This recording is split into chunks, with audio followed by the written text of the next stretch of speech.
Well, we're back with a Morning Light bonus with a special guest, Richie Lewis of the Capital Area Dream Center. You saw him featured on Morning Light. Richie, we were talking off air about your personal faith journey, and I think it is such a big deal because when you see people start nonprofits, the tendency is to think, oh, these are just good people. Right. They had a lot of extra money, and they decided, they got tired of one thing and they did another. But your path to serving and loving your neighbors in a challenged area of the capital city of Harrisburg is not an ordinary American dream story. Sure. How did it happen? Well, it started with a calling. So I dropped out of high school when I was 17, 18 years old. I got an apartment. Why did I drop out of high school? I wasn't walking with the Lord. Yeah.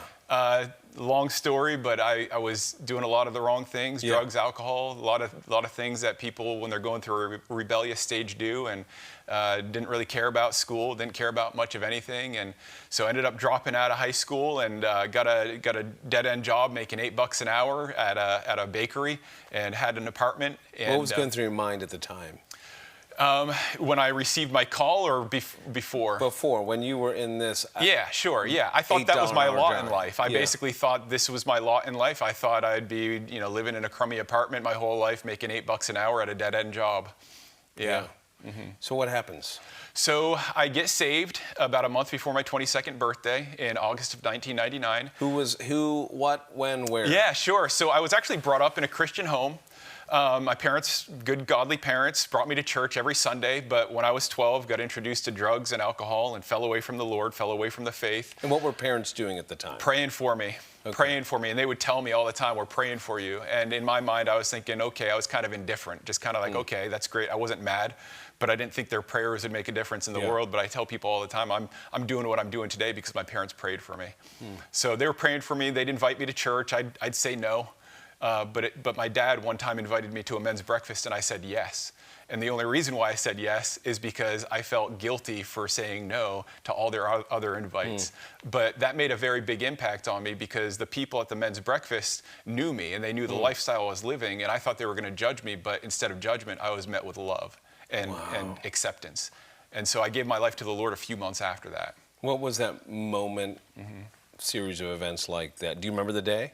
I remember the day. It was in August. I don't remember the exact day, but it was a Saturday in the middle of August, 1999.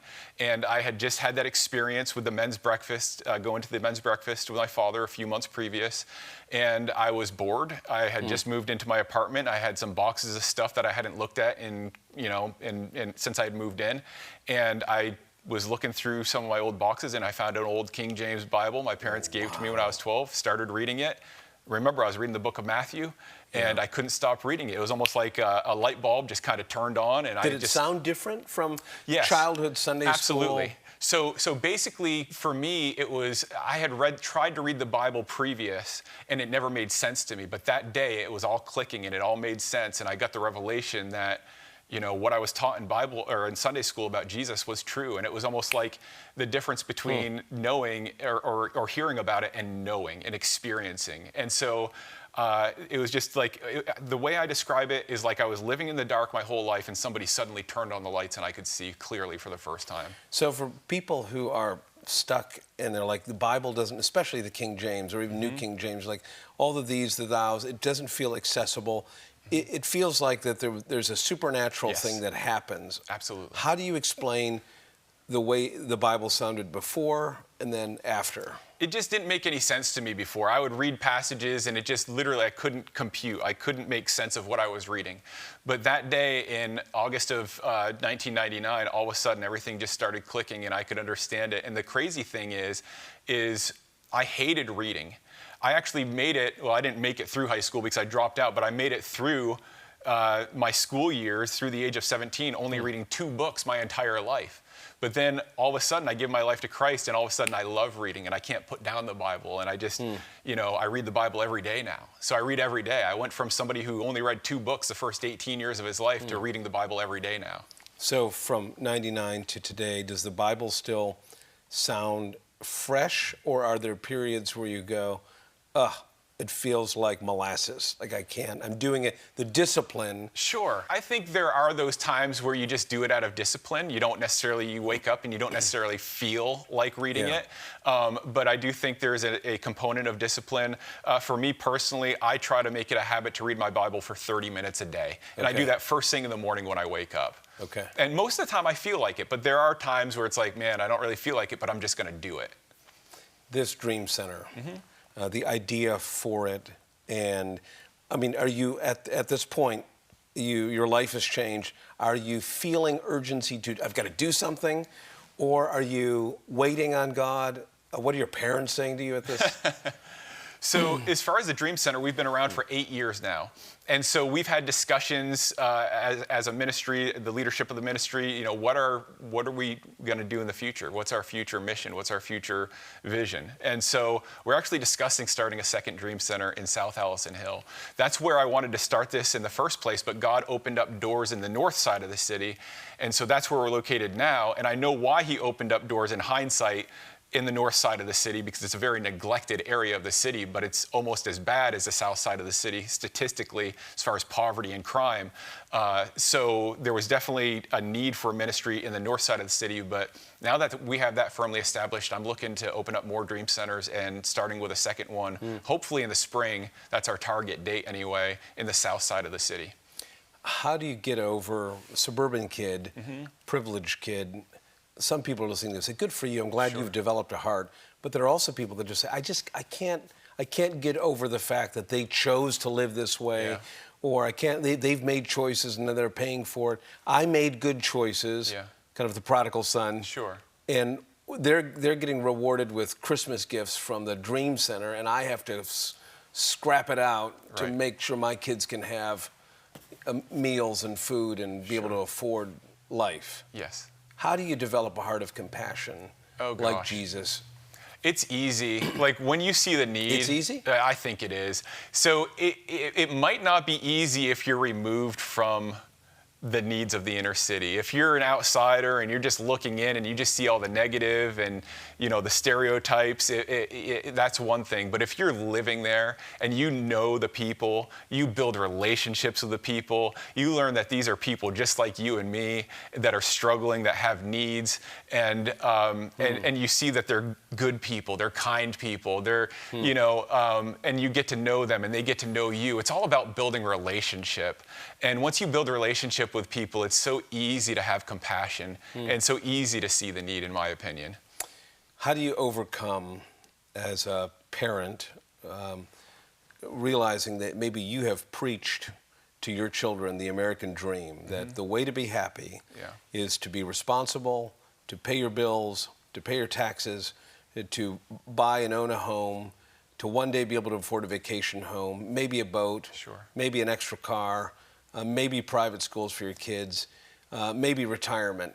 And many young people are looking at that and saying, well, that's nice, but it's not big enough.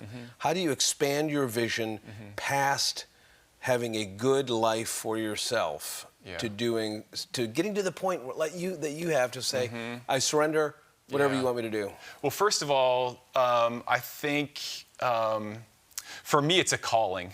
So I received a call from the Lord back in about 6 months after I was saved. So it was probably early 2000. And I was working a dead-end job, making $8 an hour, living in a little apartment. And I was frustrated one day at work. And I said to the Lord, I went out for a break, and I said to him, what do you want to do? What do you want me to do with the rest of my life? And it was a rhetorical question. I didn't expect an answer, but he gave me an answer, and he spoke to me about as loud and clear as I've ever heard him, and he said, I want you to be a preacher. And that wasn't on my radar. That was not what I wanted to do, and I wrestled with the Lord about that for 6 months, but I finally gave into that calling. So number one, I would say it needs to be a calling, because a calling is what has sustained me over the years. There are many times where I have thought about giving up, where I've thought about quitting. You know, this lifestyle isn't for the faint of heart. And so, but I always keep coming back to the calling that he had on me. And so I would say the calling is what will sustain you. But I will also say this, even though it always hasn't been easy, there's no greater joy in my life than doing what I've been doing at the same time. How have the people changed you? How do you not look down, like I'm reaching down to help them? How do you see the people with great, great needs who may be the product of choices, but not see yourself any differently? Simple. I made bad choices in my life. You know, before I came to Christ, you know, I had a 10-year period between the ages of 12 and 22. I was pretty young. I started in with drugs, alcohol, the whole 9 yards at 12 years old.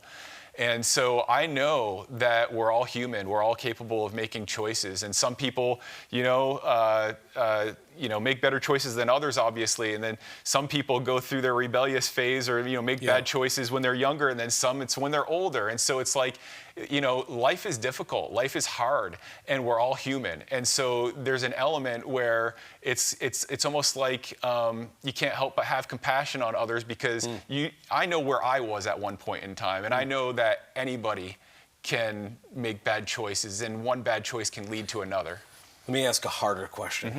What about somebody who's made all the right choices? We have a Christian subculture in America that is a pipeline from the moment you say the prayer to all the years in Christian school, Christian college, Christian spouse. And it may look like that beautiful story is the product of good praying parents, doing all the right things, and then you're rewarded with a good life. Often, God has to interrupt that. How do you take the good person and say, you're no different? Wow, that's an excellent question. So I think deep down inside, even good people know that they've made mistakes.